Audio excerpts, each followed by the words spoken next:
দুইজন প্রার্থী যখন বক্তব্য রাখছিলেন বলছিলেন যে আমাদের সন্তানদের জন্য খেলার কোনো মাঠ নাই।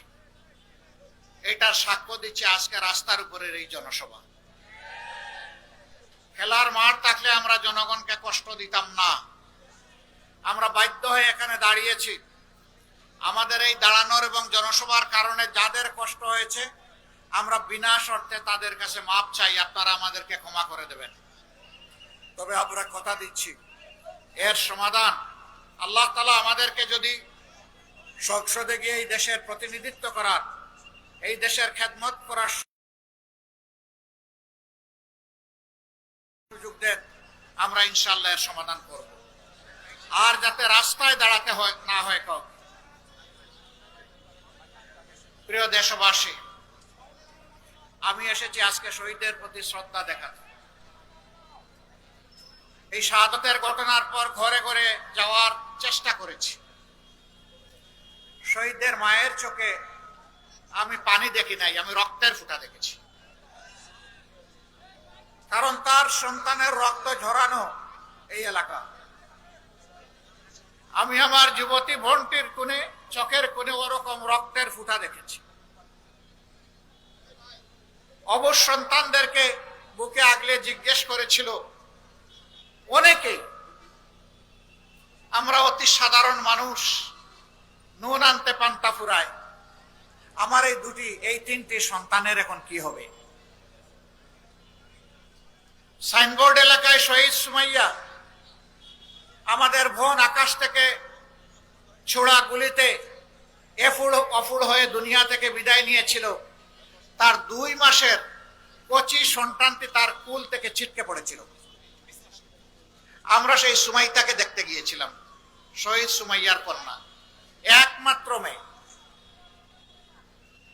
তার গার্মেন্টস কর্মী স্বামী আমাকে জিজ্ঞেস করেছিল, আমার এই অবুঝ বাচ্চাটি যখন মুখে তার কথা ফুটবে তখন মা কাকে ডাকবে? আমাদের কাছে এর কোনো জবাব ছিল না। আমি আজকে তাদের হয়ে আপনাদের সামনে এখানে দাঁড়িয়েছি। আর দেখতে চাই না দেশে কোনো ফ্যাসিবাদী শাসন কায়েম হবে। দেশের জনগণের অর্থে কিনা অস্ত্র থেকে গুলি তাদের বুকে ছুড়া হবে, আর দেখতে চাই না। এই ফ্যাসিবাদের সকল জড় যদি কেটে দিতে হয় 12 তারিখ ইনশাআল্লাহ গণভোটে হা বলতে হবে। হা মানে আজাদি, না মানে গুলামি। আজাদি না গুলামি। এই লড়াকু জাতি আজাদির জন্য লড়ে যাবে ইনশাআল্লাহ। আজাদি সম্পূর্ণ অর্জিত না হওয়া পর্যন্ত আমরা থামব না ইনশাআল্লাহ তাআলা লাজিম।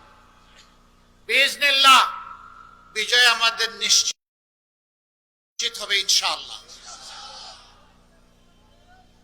আমরা আর পুরানা গাছের বস্তা পচা রাজনীতি বাংলাদেশে দেখতে চাই না। ইতিমধ্যে যুব সমাজ এই ম্যান্ডেট দিয়ে জানিয়ে দিয়েছে, আমরা বাংলাদেশে পরিবর্তন চাই। আমরা মানবিক রাজনীতি চাই, দুর্নীতি মুক্ত বাংলাদেশ চাই, ফ্যাসিবাদের ছায়া মুক্ত বাংলাদেশ চাই, আধিপত্যবাদ মুক্ত বাংলাদেশ চাই।